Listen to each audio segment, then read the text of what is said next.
الحمدللہ رب العالمین والصلاة والسلام علی رسولہ الکریم اما بعد فاعوذ باللہ من الشیطان الرجیم بسم اللہ الرحمن الرحیم ان اللہ مع الصابرین لی خمسۃ نطوی بها حر البباء الحاتمہ المصطفى والمرتضى وابناهما والفاطمہ یا رسول اللہ انظر حالنا یا حبیب اللہ اسمع قالنا اننی بحر کم مغرق خود یدی شاہل لنا اشکالنا واللہ جو مل جائے تیرے گل کا پسینہ مانگے نہ کبھی اتنا پھر چاہے دلہن پھول کیا بات رضا اس چمنستان کرم کی زہرا ہے کلی جس میں حسین اور حسن پھول۔ اللہ تبارک و تعالی قرآن مجید و فرقان حمید میں ارشاد فرما رہا ہے ان اللہ مع الصابرین، بے شک اللہ صبر کرنے والے کے ساتھ ہے۔ تو ساتھیو اس آیت سے ہمیں یہ معلوم ہوا، یہ پتہ چلا کہ جو انسان اپنی زندگی میں خدا کی بھیجی ہوئی تمام پریشانیوں، تمام آزمائشوں، تمام غموں پر صبر کرتا ہے،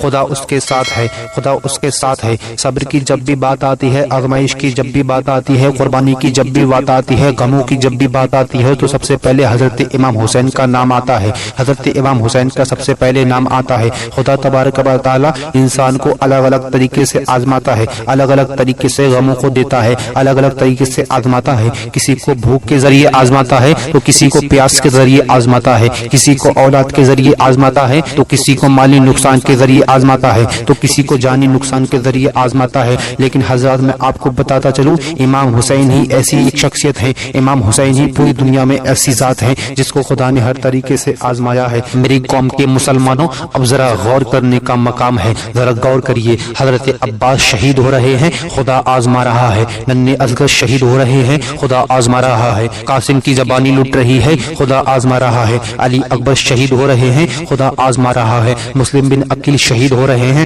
خدا آزما رہا ہے۔ ننھے اونو محمد قربان ہو رہے ہیں، خدا آزما رہا ہے۔ جعفر بن عقیل شہید ہو رہے ہیں، خدا آزما رہا ہے۔ 3 دن سے بھوک و پیاس کی شدت ہے، خدا آزما رہا ہے۔ بیوی اور بچوں کو روتا دیکھ رہے ہیں، خدا آزما رہا ہے۔ یہاں تک ہر طریقے کے غم، ہر طریقے کی پریشانی، ہر طریقے کی آزمائش سے خدا آزما رہا ہے۔ ساتھیوں میں آپ کو بتاتا چلوں، اس پورے کائنات میں، اس پوری دنیا میں، اس پورے ورلڈ میں ایسی کوئی بھی آزمائش نہیں ہے، ایسی کوئی سی قربانی نہیں ہے، ایسا کوئی سا غم نہیں ہے جو اس سیدہ کے لال کے حصے میں نہ آیا ہو، جو اس علی شیر خدا کے شیر کے حصے میں نہ آیا ہو، جو نواسۂ رسول کے حصے میں نہ آیا ہو۔ ساتھیوں پچھلے بیان میں آپ کو بتا چکا ہوں کہ کس طرح حضرت حرید نے دشمنوں کا سامنا کیا اور وہ لڑتے لڑتے کیسے شہید ہو گئے۔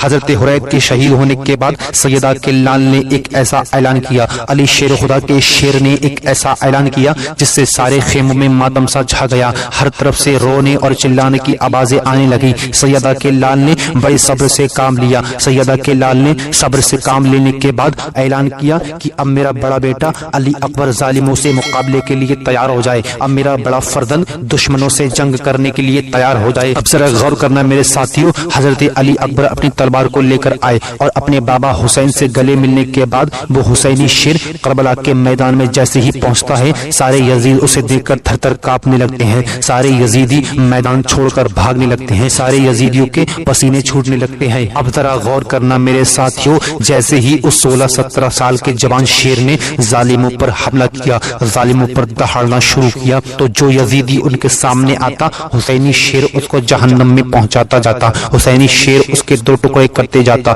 کوئی بھی اس جوان شیر کے آگے ٹک نہیں پا رہا تھا۔ اب ذرا غور کرنا میرے ساتھیوں، حضرت حسین سامنے کھڑے ہوئے ہیں، آنکھوں میں آنسو ہیں۔ حضرت حسین جانتے ہیں کہ ان کا یہ بہادر شیر دشمنوں کے ایک ساتھ بار کے آگے ٹک نہیں پائے گا، دشمن جب ایک ساتھ ان پر بار کرے گا تو وہ بھی شہید ہو جائیں گے۔ اب ذرا غور کرنے کا مقام ہے میرے ساتھیوں، ان یزیدیوں کو حسین کا وہ جوان شیر چیرتا ہی چلا جا رہا ہے، سب کو جہنم میں پہنچاتا ہی چلا جا رہا ہے۔ اب جیسے ہی اچانک سے اس حسینی شیر پر ایک ساتھ حملہ کیا گیا، ایک ساتھ تیروں کی بوچھار ہوئی، ایک ساتھ تلواروں کی بوچھار ہوئی، تو وہ جوان شیر بھی شہید ہو گیا۔ اس جوان شیر کے 2 ٹکڑے کر دیے۔ انا للہ و انا الیہ راجعون۔ ذرا سوچو میری قوم کے مسلمانوں، کیا بیتتی ہوگی اس وقت حسین پر جب اس کے سامنے اس کے جوان بیٹے کے 2 ٹکڑے کر کے اسے شہید کیا گیا ہوگا۔ آنکھوں میں آنسو ہیں، پر ابھی بھی صبر کا دامن تھامے ہوئے ہیں، اب غور کرنے کا مقام ہے میرے ساتھیوں، حسین جیسے ہی اپنے فرزند کے ٹکڑوں کو، اپنے بیٹے کے جسم کے ٹکڑوں کو خیموں کے پاس لاتے ہیں،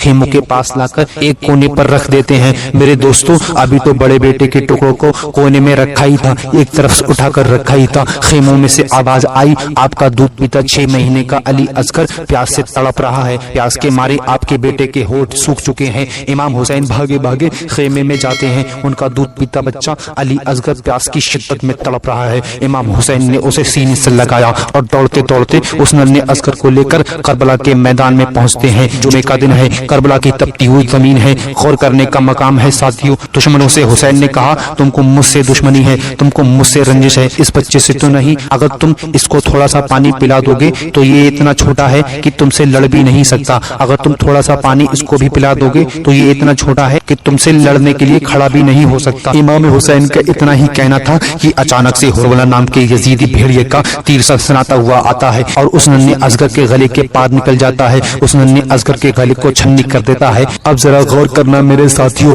حسین کا دل بھر آتا ہے، اب کبھی اپنے بیٹے کے گلے کو چومتے ہیں، کبھی اپنے بیٹے کے ماتھے کو چومتے ہیں، کبھی اپنے علی اصغر کے ہونٹوں کو چومتے ہیں۔ تھوڑی ہی دیر میں اس بچے نے بھی دم توڑ دیا، تھوڑی ہی دیر میں وہ بچہ بھی شہید ہو جاتا ہے، وہ بچہ بھی شہید ہو جاتا ہے۔ ننھے اصغر کے خون سے امام حسین کا ہاتھ بھر چکا ہے، آنکھوں میں آنسو ہیں۔ جیسے ہی حسین اس ننھے اصغر کے خون کو آسمان کی طرف اچھالنا چاہتے ہیں، آسمان کی طرف پھینکنا چاہتے ہیں، آسمان سے آواز آتی ہے، اے حسین، اگر تم نے اس خون کو آسمان کی طرف اچھالا، آسمان کی طرف پھینکا، پھر قیامت تک آسمان سے کبھی بارش نہ ہوگی، پھر قیامت تک آسمان سے پانی کی جگہ خون برسے گا، آسمان سے پانی کی جگہ خون کی برسات ہوگی۔ زمین کی طرف پھینکنا چاہا، زمین کی طرف خون کو بہانا چاہا، زمین سے آواز آئی، اے حسین، اگر خون کو زمین پر گرایا، زمین پر بہایا، قیامت تک زمین سے پانی کی جگہ خون نکلے گا، زمین سے پانی کی جگہ خون کا بہاؤ ہوگا۔ لہذا میرے دوستو، اس حسین نے اپنے بچے کے خون کو اپنے چہرے پر لگا لیا اور حسین اپنے شہید ہوئے چھوٹے ننھے اصغر کو لے کر اپنے بڑے بیٹے علی اکبر کے پاس لا کر رکھ دیتے ہیں اور وہیں پر بیٹھ جاتے ہیں۔ اب مجھے بتاؤ میرے دوستو، کیسی بیتتی ہوگی اس حسین پر۔ وہ سیدہ کا لال کبھی اپنے بڑے بیٹے کے سر کو سہلاتا ہے، وہ سیدہ کا لال کبھی اپنے چھوٹے بیٹے علی اصغر کے سر کو سہلاتا ہے، وہ علی کا شیر کبھی اپنے بڑے بیٹے کے ماتھے کو چومتا ہے، وہ نبی کا نواسا کبھی اپنے چھوٹے بیٹے کے ہونٹوں کو چومتا ہے۔ لہذا غور کرنے کا مقام ہے میرے ساتھیوں۔ روتے روتے امام حسین کہتے ہیں، میرے بیٹو، تمہارا ہنسنا بھی مجھ کو یاد ہے، اے میرے بچوں، تمہارا کھانا بھی مجھ کو یاد ہے، اے میرے بچوں، تمہارا ابا ابا کہہ کر مجھے بلانا بھی مجھ کو یاد ہے، تمہاری ہر گھڑی مجھ کو یاد ہے۔ میرے دوستو، یہ سب کرنے کے بعد ظہر کا وقت آتا ہے، جمعے کا دن ہے، لیکن میں آپ کو بتا دوں کہ میدانی علاقوں میں جمعے کی بجائے ظہر کی نماز ادا کی جاتی ہے۔ اب ذرا غور کرنا ساتھیوں، سب لوگ شہید ہو چکے ہیں، علی اصغر شہید ہو چکے ہیں، علی اکبر شہید ہو چکے ہیں، قاسم کی جوانی لٹ چکی ہے، عباس شہید ہو چکے ہیں، مسلم بن عقیل شہید ہو چکے ہیں، اور محمد شہید ہو چکے ہیں۔ اب صرف علی شیر خدا کا شیر ہی بچا ہے، حسین ہی جنگ کرنے کے لیے بچے ہیں، صرف علی فاطمہ کا لال ہی مقابلے کے لیے بچا ہے،